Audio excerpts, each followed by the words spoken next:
Welcome to the Chevy Florida Insider Fishing Report, presented by Yamaha.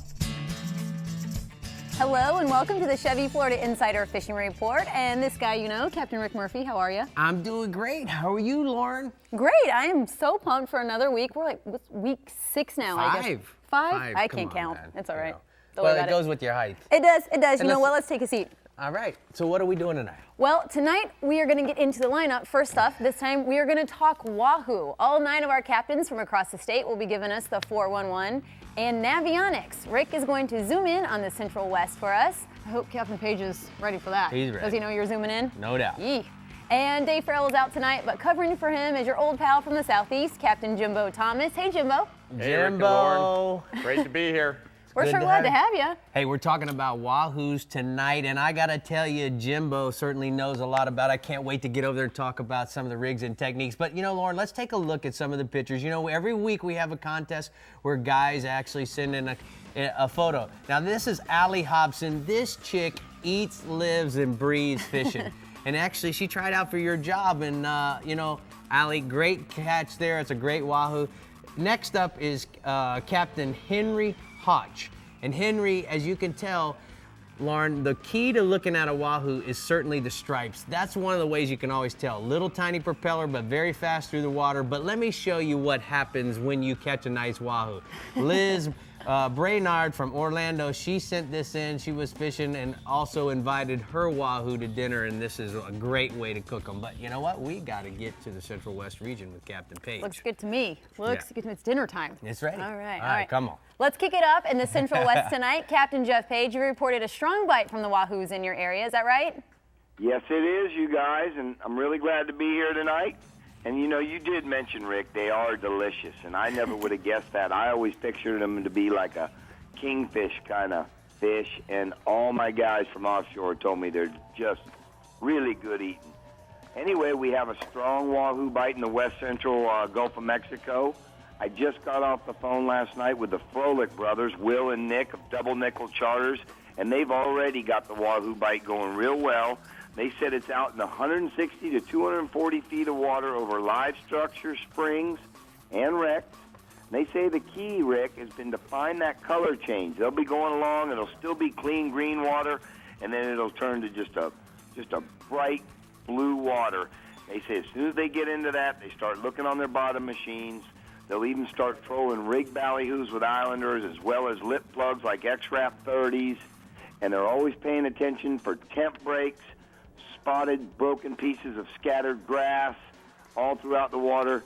And they'll get them on the trolled rigs, but then also when they start noticing that broken grass, Rick, they'll put out some free lines with blue runners or big pilchards. The bite in my region remains strong throughout the summer, but with our biggest fish being taken really during the month of May, which is just getting rolling.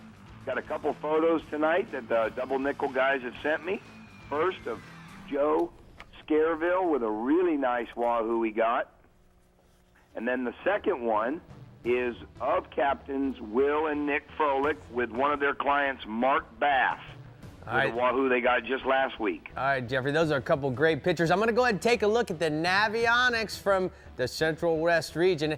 And guys, as you know, the key to finding good Wahoo fishing is, first off, you're going to run out, this is New Pass Inlet, we're going to run out of Sarasota heading west. Now, if we switch to the next chart, what you need to understand is there are a lot of contours in the bottom. All right, so what we're looking for as we're running west simply are 3 things. The one thing you're going to look for is a temperature break, which Jeffrey talked about. The other thing you're going to look for as you push is look for water quality, changing from that green water to blue water. And then the third thing is if you can find some bonitas or Spanish mackerels as they're bouncing on the surface, popping on the surface, that's where I would want to stop and start looking for those Wahoos. Jeffrey, go ahead and tell us what else is happening offshore in your region. Okay, Double Nickel reports that the blackfin tuna bite's really getting good. It's been going on for the last couple weeks, with blackfin tunas being taken in 140 to 200 feet of water over the same type of structure and stuff that we were just talking about with the Wahoos. Look for temperature breaks, scattered grass, troll rig ballyhoos with islanders or lip plugs like the Rapalas. Once again, you can run live baits like runners or pilchards. The average blackfin tuna has been 15 to 25 pounds, and I've got a photo of just a whole nice back deck of double nickel with some really nice blackfins. All right, let's go inshore, Bubba. Inshore, like I mentioned last week, it's even better this week. The tarpon bite has shown up throughout the entire west central region, with the best pods of fish still being to the south part of the region, but look for that to change on a daily basis from Venice Jetty south down to Boca Grande Pass, but look for the fish to start pushing more to the north part of my region. When I say the north, I mean up off Sarasota and up off Anna Maria and even up around southern Tampa Bay.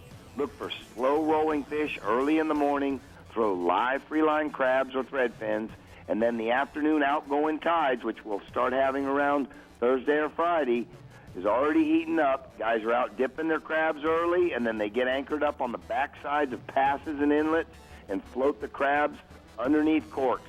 Everybody's catching a lot of tarpon, Rick. The water's clean. There's no red tide around. Water temperature's up near 80 degrees. All right. Species 2, Go ahead. speckled trout.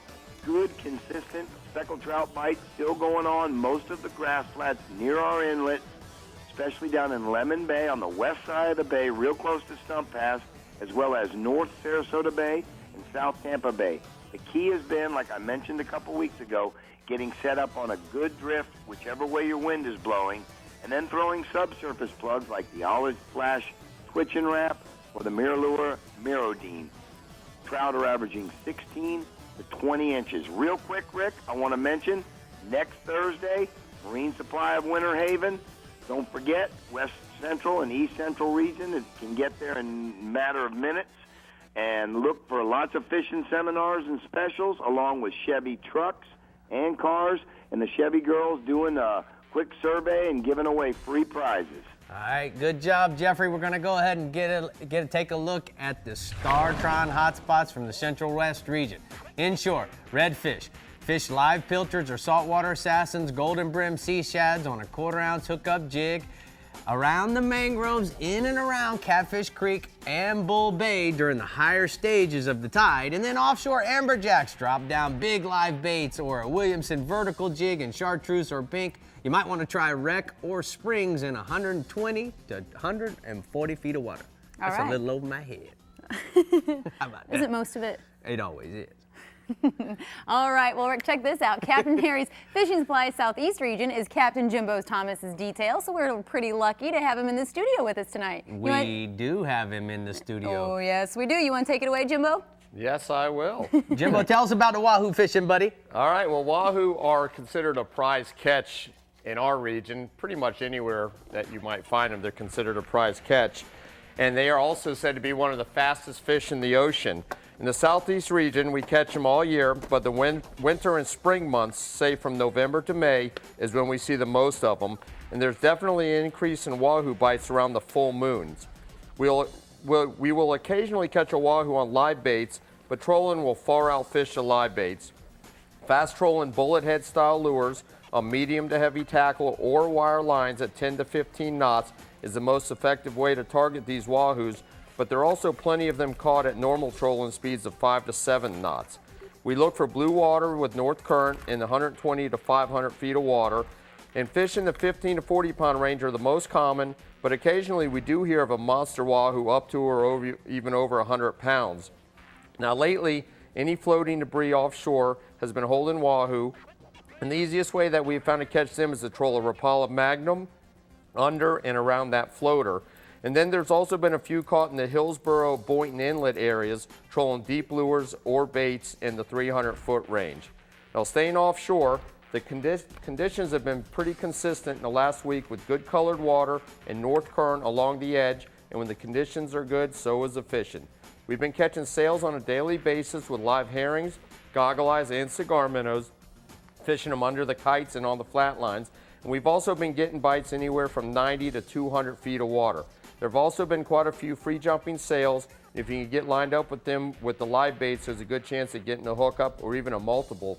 And we've also been fishing with 20-pound tackle using 60-pound mono leader, 7/0 circle hook. And if the kings are biting, which they have been, we'll add an 18-inch piece of wire leader, number 5 wire. and that'll help to prevent those kingfish cutoffs. And we haven't found that the wire makes much of a difference in our sailfish bite. Well, moving inshore, Captain Joe Gonzalez reports that the bonefish has been picking up on the flats of South Biscayne Bay as we get further away from the high tides of the full moon that we had a week and a half ago.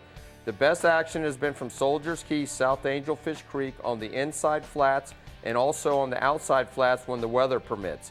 He's been fishing the top of the outgoing tide to the middle of the outgoing and finding mudding fish on the top or crown of the flat as the water falls.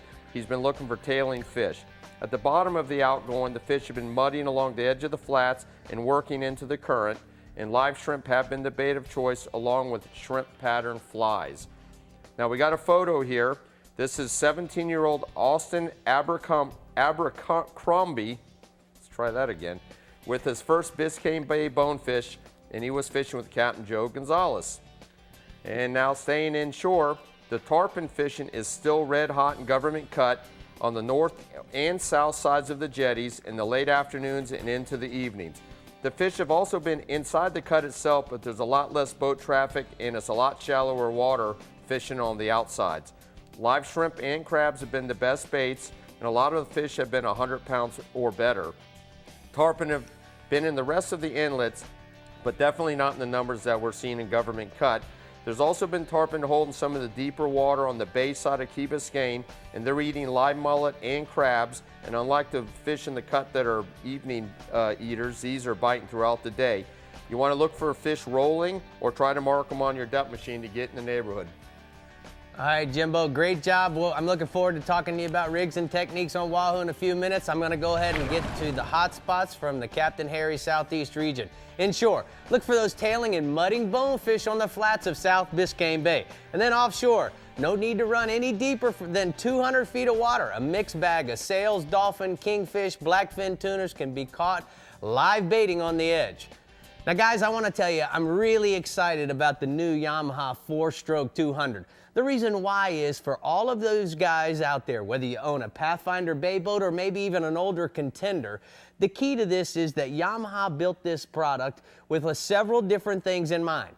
One of the things that comes to mind is certainly it comes in a 20-inch shaft, it comes in a 25-inch shaft for flats boats and offshore boats, and up to a 30-inch shaft. Now here's why this is a great motor for you guys and repowered. You can even order this motor in a mechanical version which would adapt to an old contender with twins so that you don't have to go and buy new controls, new binnacles, new key switches. If you want to upgrade all of that stuff, then it also comes in a digital model. But more importantly, here's what you need to understand. This motor is 119 pounds lighter than the old existing 200 4-strokes. Or if you want to look at the HPDIs, you don't have any oil to consider. So your savings overall could be up to 20% or 30% depending on whether you're buying oil for an HPDI motor. Now let's talk a little bit about the components of the motor. It's a dual overhead cam, 4 valves per cylinder, inline 4-stroke, 2.8 liter. So what that means is there's a module in there that advances or retards the motor depending on the RPMs, which gives you a lot of low-end torque. More importantly, now you got a 200 horsepower motor and you could be saving up to 338 pounds with the twin application. So guys, it's available right now at the dealers, so I suggest you call that local Yamaha dealer and get more information about it. But you know, Lauren, we got to keep moving, so what region are we going to now? All right, Rick. Well, right now we're going to go to the Actually, wait a second. We're going to have to go to break real quick because that took a little bit longer than I thought over there, but don't worry about it. I like that. Performance and savings. When we come back, we're going to head to the East region, and Jimbo looks ready to go off the deep end after that report.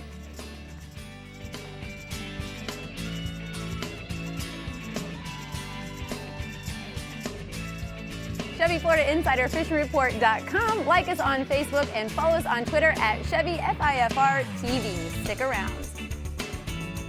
The Chevy Florida Insider Fishing Report is brought to you by the Florida Lottery, Yeti Coolers, wildly stronger, keep ice longer, best parts, best prices, Bennett Auto Supply, Captain Harry's Fishing Supply Company, Chevy, the IGFA, Conservation Through Education. Get your hands wet. And Olukai. Listen, this Chevy Silverado is not happy. It's not happy because it's not doing anything, because it knows you have a to-do list with unchecked boxes, because it was built to constantly be on the prowl to get more done. Patience is not the Silverado's virtue. Doing is.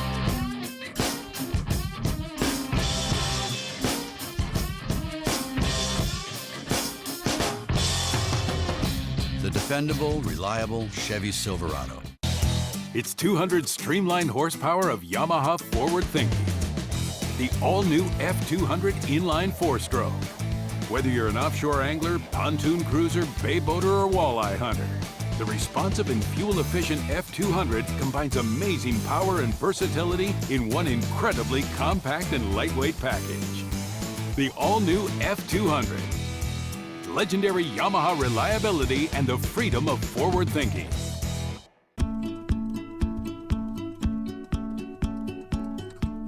Imagine brighter futures, where doors open for Florida students every day.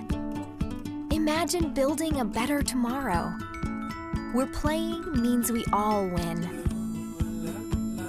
Now celebrating $25 billion to education in 25 years. The Florida Lottery, just imagine.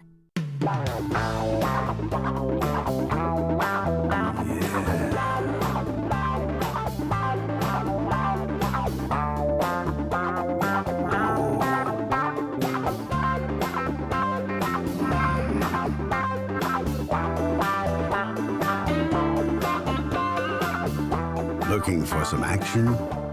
You've come to the right place. The Florida Keys and Key West. Yeah.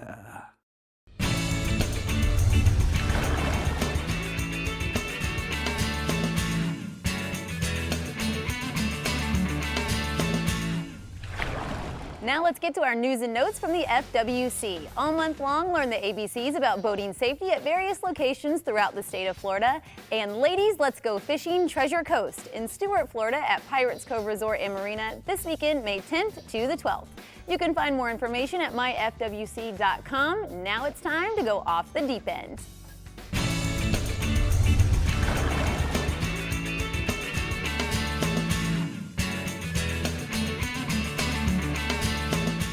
Well, thanks, Lauren. I got to tell you, Jimbo, as you know, we talk about rigs and techniques here over at the Jägermeister workbench, and off the deep end is where we do it. Certainly, you're going to find a Wahoo in the deep water. So, Correct. Jimbo, what do you look for when you're Wahoo fishing?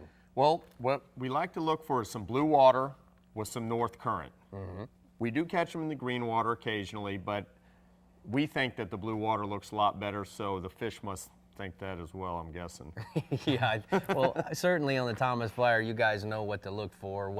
Now, floating debris. I hear a lot of the captains talk about floating debris. Right. The Wahoo, just like the dolphin, will hang around floating debris because there's food there for them to eat, but they're usually down deep. The dolphin are going to be up on the top. The Wahoos are down underneath. So in order to get them, you want to get a bait down deep to where they're down there eating. So what we like to do is troll a deep diving Rapala Magnum. Right. Oh, this one looks like it's That got one's some seen some action. high mileage, baby. This one has seen a few as well. Oh, Now, God. the Wahoos that we catch on the floating debris typically is not the size of the ones that we're going to catch high-speed trolling. Right. But they're Wahoo nonetheless. Now, definitely you want to put a piece of wire leader on because they do have razor blade for teeth. Right. And if you don't have any wire, you might as well say goodbye to your lure. What will also work is if you drop a deep jig with the glowworm down there, jig it up real fast. You control a spoon around there.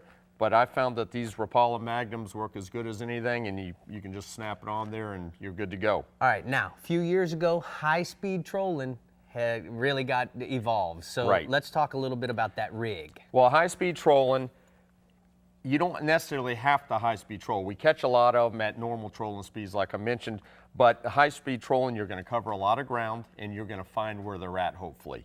So high-speed trolling, we're talking 10 to 15 knots. Some guys even go faster than that, but I mean, the old Thomas Flyer has trouble going that fast. You only do what you can do, baby. Yeah. 10 knots look good for a long time.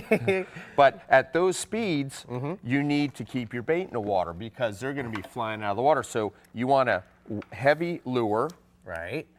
Plus, you need to, if you're not fishing on a wire line, that's going to get it down deep. If you're fishing on braid or mono, you need something to help keep it in the water. So they make these cigar weights just for Wahoos with a piece of cable coming out each end, because this ultimately looks like a lure going through the water to And that the Wahoos Wahoo. bite it. They bite it all the time. No doubt. If you have monofilament and it bites short, you're going to lose your whole rig. Right. So they have these cables on there to help prevent any cutoffs. So what you want to do, you hook your swivel off your rod to one end. You have about, you can fish 20 feet of wire leader, 15 feet, whatever, you know, some people go longer, some shorter, and then your lure at the end. Got it. But main thing, you want to keep your lure in the water. Got it. Now this lure here looks like it's seeing a little action. Well, I see the skirts all cut up. Actually, Jimbo, this is the one that we caught when we were filming a Sportsman's Adventure episode over in Chub Key in the pocket with Ian Rademacher. This is the lure that we caught the 80-pounder on. But the thing that a lot of these lures, if you see, the ones that got the short skirts out of my little lure box here, Right. is that they like the dark colors. Yes. Now, my question to you, Jimbo, the tunas are early in the morning, late in the evening biters. Right. Do you think the Wahoos are that, or they just like the darker colors because they're able to silhouette it from way down deep? I believe it's a silhouette, but I've caught them using pink lures. I've caught them using blue and white. Right. If you drag it over their head, I think they're going to eat it ultimately. And you mentioned that the low light feeders like the tunas, what I found, the Wahoos are very tide oriented, especially if you're fishing off the Bahama Bank. At slack tide, you'll get a bite at times. At the start of the outgoing, maybe the end of the incoming, you got to figure it out. It's different all the time, but they are very tidal oriented because it's bait fish oriented too. Hey, good job. I'm glad to have you here on the set. Glad to be here. We appreciate you very much. And Lauren, according to my watch, my reactor, it's time to go to another region. Weird. Mine says the same thing. Okay, let's do it then. Now we're going to look to the East region where Captain Mike Holliday mans the waters. Mike, we heard Jimbo mention it, but you two stressed that in your region, the moon can really affect the Wahoo bite. Why don't you explain that to us a little? That's it, and my Griffin says the new moon's going to be on Friday this week. The best Wahoo fishing's on the new and full moons in my area, and you know, really from dawn till about 8:30 a.m. you get just a great bite. And the key on those moons is you get a stronger tide and a stronger current. So that's, you know, it's going to be really important. And it seems like 3 days before, 3 days after, that's sort of the stretch that the Wahoo bite really lights up. So, you know, you start in 120 to 250 feet of water, put out some baits. You can slow troll live baits, you can troll rig baits, you can high-speed troll lures that Jimbo was just talking about. And again, the key is just to get your baits below the surface to increase the odds of the bite. And you can do that with a cigar weight or a downrigger, a planer, or a wire line. And for baits, a live mullet, a blue runner, or a small bonita. If you're going to slow troll with, you know, a number 8 wire on a stinger rig, that's pretty hard to beat. Double hook ballyhoo or swimming mullet with a red and black. I really like a pink and purple islander lure in front of it, but red and black's pretty consistent as well. For lures, a Yozuri bonita in that purple or orange. Or really any bonita type lure type, you know, that you can high-speed troll work. And the average Wahoo in my region, 15 to 30 pounds, but there are some big ones. I got a photo there just to give you an idea. That's Brandon Bertinoli. He was from Park City, Utah. He was fishing with Captain Butch Constable out of Jupiter, and he caught that Wahoo on a Spanish sardine, and that fish was in 200 feet of water. Now, the other bite going on, the first week of the spring grouper season has been really productive. Particularly from Hope Sound all the way up to Vero Beach, for the guys fishing those deeper ledges in 110 to 180 feet of water, as well as some of the deeper wrecks out to 400 feet. And the 8 Mile Reef off Stewart, and the waters west of the Ocalina Bank from Fort Pierce north, and those waters that are open and, you know, inside the Ocalina Bank, they're holding some really nice gag and red grouper right now. There's also been a fair number of fish caught on the bridges inshore in the Indian River for the guys using live pilchards. Out on the reefs, though, live pinfish, threadfin, cigar minnows, even mullet are great baits, and as is like a grunt plug or a bonita side, you fish them on 50 to 80 pound braided line attached to a 3-way swivel, 100-pound monofilament leader, and a 6.0 to 9.0 VMC 4X strong circle hook. And on the bottom of that 3-way swivel, you want just enough lead to hold bottom, and you can attach it with a loop of 20-pound monofilament. Use that lighter monofilament so that if you catch your weight in the reef, you can break it off and not lose the entire rig. You can also fish Williamson speed jigs up to about 15 ounces in any of the brighter colors. And the average group in my region is 12 to 20 pounds. All right, Mike, let's go ahead and go inshore. What you got, bub? Well, it's just still consistent. The silver mullet are all over the flats. Now they're moving out on the beaches as well. The snook are really focused on those baits. The seawalls and docks north of the Blue Heron Bridge, all the way to the A1A Bridge in Jupiter, and then up in Taylor Creek in Fort Pierce, around the mouth of the creek. Mullet are really just stacking up in there, and the snook are really on the feed. Those fish are starting to work their way towards the inlets right now for the summer spawn.